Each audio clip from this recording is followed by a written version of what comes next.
Let's take a look at how to give a secure test in your class. So here we've got a test that's created. Now there's two places to make the test visible. If we click on the gear icon and go to the Edit menu, we can see the green availability circle. If it's visible to students, they can take the test. If it's hidden, they won't even see it on the upcoming events calendar. So you may want to keep it visible just so that that is posted for them on the calendar and they know the test is coming. Now you don't want the test available before it happens, so if you click on the test link itself and go to the Settings tab, you have a choice in here to hide the test. So availability, hide now. That's probably the recommended way. If you do the hide now, when the students go to that and they click into the test, it'll say that the test is unavailable, but they will see it on the calendar. When it's time for the test, you will want to change that to available now. You can automate that if you know the exact times that you want the test to be available. Some other secure settings in here.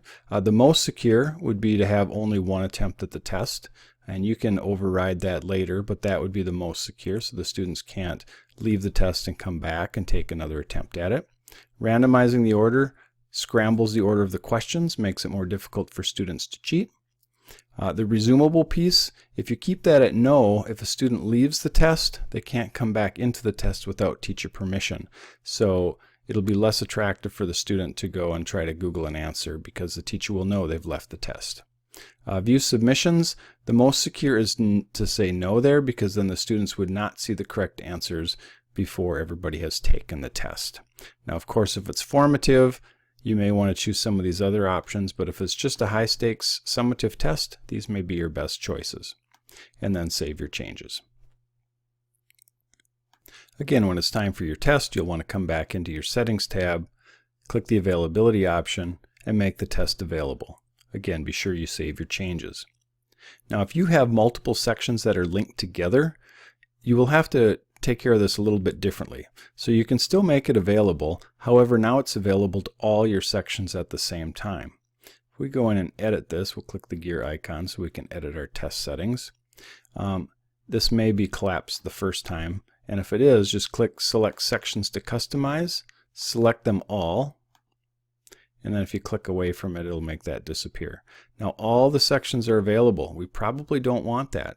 So if it's right before the first section of the day, we can click these other circles, turn them off, save our changes, and now only that first period will have the test available. After first period is over, we can come back in, edit, we'll turn it off for the first section and turn it on for the next section, and we'd repeat that throughout the day.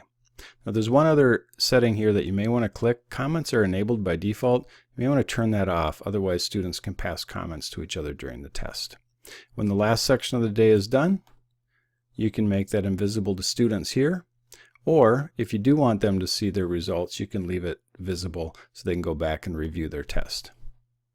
You can also come back over here and hide it in this location under Settings, and then leave the other green wheel on if you choose. Those are the two places you have visibility options. Of course, every teacher may have their own preference, so find something that works for you and stick with that system.